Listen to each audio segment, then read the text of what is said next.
নমস্কার বন্ধুরা, আজকে আমি বানাবো বেতো শাক। এই যে এটাকে বলে বেতো শাক। এই যে আমি বাজারের থেকে নিয়ে এসেছি বেতো শাকগুলো। এই দেখো, সুন্দর বেতো শাক। আমরা বলি বেতো শাক, আপনারা কি বলেন সেটা কমেন্ট করে বলবেন। এই বেতো শাকটা আমি আজকে রান্না করব। বেতো শাক আগে কেটে নেব। বেতো শাক এইভাবেই কেটে নিতে হয়, এই গোড়াটা ধরে এইভাবে। এই যে শুধু পিছনটা কাটলেই হয়ে যাবে। এইভাবে আমি কেটে নিচ্ছি। কেটে নিয়ে একেবারে ধুয়ে আসছি আমি রান্না করতে। সব শাক বেছে আমি ধুয়ে নিয়েছি, দেখো সব সুন্দর করে আমি ধুয়ে নিয়ে এসেছি। এবার আমি এখানে মশলা দিচ্ছি, রসুন আর 4টে কাঁচা লঙ্কা, 3টে ছোট ছোট সাইজের পেঁয়াজ আমি কুচিয়ে নেব আগে। আর ঘরে এই লাস্ট বড়ি ছিল, সেই বড়ি কটা দেবো আজকে। একটা ছোট আলু কুচিয়ে নিয়েছি, এই দিয়ে আজকে রান্না হবে। রসুনটাকে প্রথমে কুচি করে নিই।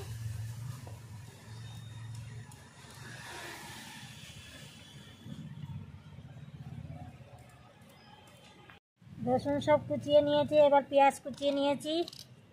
এই যে লঙ্কাও কুচিয়ে নিয়েছি, চিড়ে নিয়েছি, লম্বা লম্বা ভালি করে দিয়েছি দুপালা। আর এবার পেঁয়াজটাকে কুচি করে নিচ্ছি।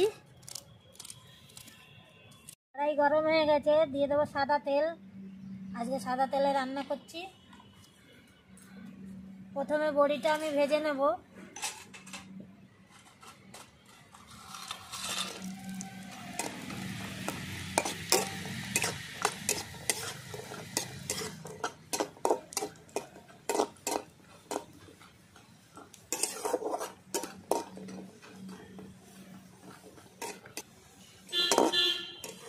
বড়ি লাল হয়ে গেছে, সব তুলে নিচ্ছি।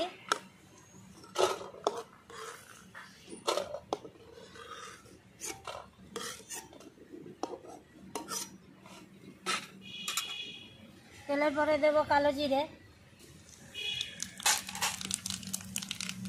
কুচি করা রসুন, পেঁয়াজ কুচি আর লঙ্কা একসঙ্গেই দিয়ে দেবো। সব ভালো করে আমি ভেজে নেব।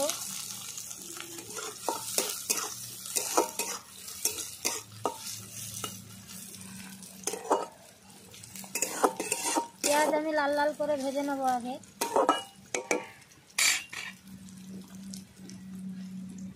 ভালো করে লাল করে নিয়েছি। এবার দিয়ে দেবো ধুয়ে রাখা শাক। শাক আমি কুচাইনি, আমি এইভাবেই দিয়ে দেবো। এই শাক একদম গলে যাবে, এইভাবেই আমি শাকগুলো করছি। আপনারা তেলে বটি দিয়ে কুচিয়ে নিতে পারেন।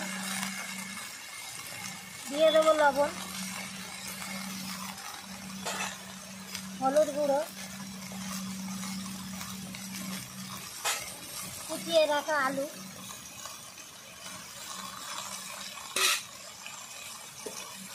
ঢাকনা দিয়ে আমি 1 মিনিট ঢেকে দেবো। 1 মিনিট পরে আমি ঢাকনা তুলে দিচ্ছি। দেখো শাক কমে গেছে কত। এই যে ভালো করে নাড়িয়ে দেবো। এবার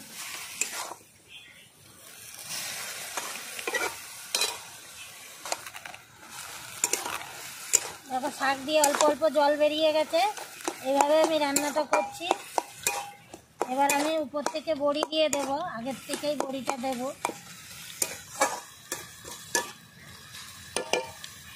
বড়ি সব গুঁড়ো করে নিয়েছি, ভেঙে ভেঙে দিয়েছি। এবার দেখো অল্প অল্প জল বেরিয়ে যাচ্ছে সব। আবার ঢাকনা দিয়ে আমি আরও 1 মিনিট ঢেকে দেবো, বড়িগুলো একদম গলে যাবে তখন। আবার ঢাকনা তুলে দিচ্ছি। দেখো সব বড়ি ভালো করে গলে গেছে, শাকও শুকিয়ে যাচ্ছে। এইভাবেই আমি এবার ঢাকনা ছাড়াই রান্না করছি।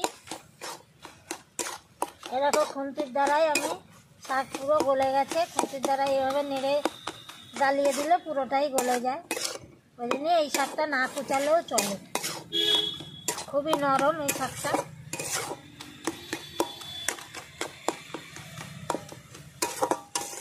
শাক ভাত দিয়েও খাওয়া যাবে, রুটি দিয়েও খাওয়া যাবে। এইভাবেই আমি এবার হালকা আগুনে ভালো করে শাকটা করে নেব। এই যে ভালো করে আমি নাড়িয়ে দিচ্ছি, আবার দেখো এইভাবেই নাড়িয়ে শাকটা আমার আর একটু পরেই নামানোর টাইম হয়ে গেছে। এই যে কি সুন্দর গলে গেছে, দেখো একদম ওয়েদার একদম মেঘলা মেঘলা ওয়েদার, মনে হচ্ছে আমি যেন বিকেলে রান্না করছি।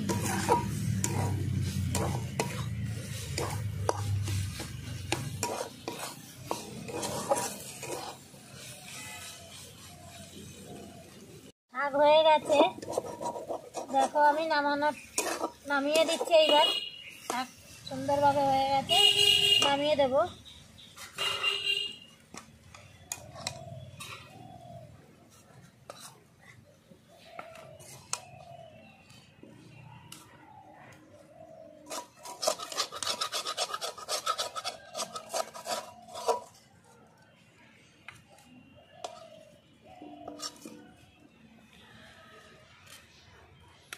অনেকটাই হয়েছে। আজকে এই বড়ি দিয়ে শাক কেমন লাগলো, বেতো শাকটা আপনারা জানাবেন। আর একটা পারলে লাইক করে দেবেন বন্ধুরা। আর আসছি তাহলে আবার অন্যদিন অন্য রান্না নিয়ে। নমস্কার।